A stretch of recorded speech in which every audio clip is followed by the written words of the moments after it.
Magandang araw. Ako po si Captain Marvin S. Jacinto, Officer Dash 147300 Infantry Philippine Army. The former commanding officer ng 19 Special Forces Company for the Special Forces Battalion, Special Forces Regiment Airborne, Philippine Army. So bilang isang commanding officer ng 19 Special Forces Company, nung ako'y tinawagan na ng isang kaibigan na may nasusunog na barko dito sa Balok-Balok,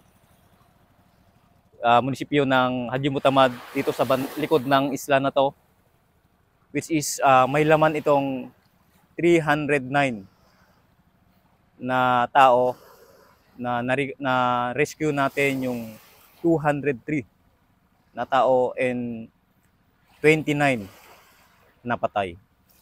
So ito yung gamit namin na Condor noong kami ay nag-rescue, na which is malaking tulong po ito na gamit ng Special Forces. No, bilang officer ng Special Forces, handa kaming tumulong anytime, anywhere. Ganun po ang ano namin ng Special Forces. Anong kaligayahan mo na wawalo lang kayo na naka-rescue ng ilang daan? So nung nag-rescue kami, 8 lang kami yung nag-rescue. Hindi kami nagdalawang isip, kahit 8 lang kami. Ang inisip namin yung mga tao na nangangailangan ng tulong. So pumunta kami doon, 8 lang kami, na iligtas namin yung iba at nakuha namin yung mga gusto pang mabuhay.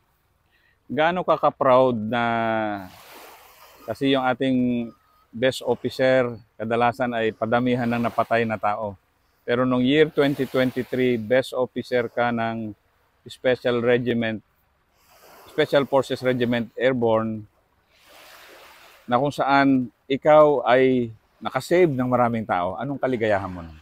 Opo, napakasaya po sa puso na mabigyan ka ng award. Yung award na hindi nakapatay ng maraming tao, kundi nakaligtas. Na-awardan ka dahil sa pagligtas ng maraming tao. So napakasaya sa puso ko, and nagpapasalamat ako sa mga tao ko sa tulong nila. Hindi ko magagawa yung accomplishment na yon kung wala yung tulong nila. Salamat, Marv. Thank you, sir.